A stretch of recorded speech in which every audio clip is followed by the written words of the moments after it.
বলিউডের জনপ্রিয় গায়িকা পলক মুচ্ছল শুধুমাত্র সুরেলা কণ্ঠের জন্যই নন, মানব সেবায়ও নজর কেড়েছেন। ৩৮০০-এরও বেশি শিশুর হার্ট সার্জারির জন্য তিনি তহবিল সংগ্রহ করে গিনেস ও লিমকা রেকর্ডসে নাম লিখিয়েছেন। ছোটবেলা থেকে সমাজসেবায় নিবেদিত পলক পলাশ চ্যারিটেবল ফাউন্ডেশনের মাধ্যমে অসহায় শিশুদের পাশে দাঁড়িয়েছেন। গান ও সমাজসেবায় এই মিলন তাকে মানবজাতির কাছে অনুপ্রেরণার প্রতীক হিসেবে প্রতিষ্ঠিত করেছে।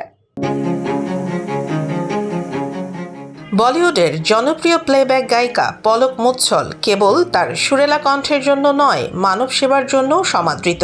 তিনি ৩৮০০-এরও বেশি শিশুর হার্ট সার্জারির জন্য তহবিল সংগ্রহ করে Guinness book of world records এবং লিমকো রেকর্ডসে নাম লিখিয়েছেন। ছোটবেলা থেকেই সমাজসেবায় নিবেদিত পলক বিভিন্ন কনসার্টের মাধ্যমে দুস্থ ও অসহায় শিশুদের পাশে দাঁড়িয়েছেন। তার মানবিক যাত্রা শুরু হয় মাত্র ৭ বছর বয়সে, যখন ট্রেনে যাত্রার সময় কিছু দুস্থ শিশুদের দেখে তিনি প্রতিজ্ঞা করেন একদিন তাদের পাশে দাঁড়াবেন। এরপর তিনি প্রতিষ্ঠা করেন পলাশ চ্যারিটেবল ফাউন্ডেশন, যার মাধ্যমে বহু শিশুর জটিল হার্ট সার্জারি সম্পন্ন হয়েছে।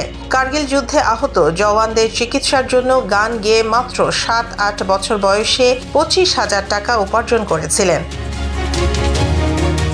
গান ও সমাজসেবার একত্রিত যাত্রায় পলক মুচ্ছল আজ মানবজাতির কাছে প্রেরণার প্রতীক হিসেবে প্রতিষ্ঠিত।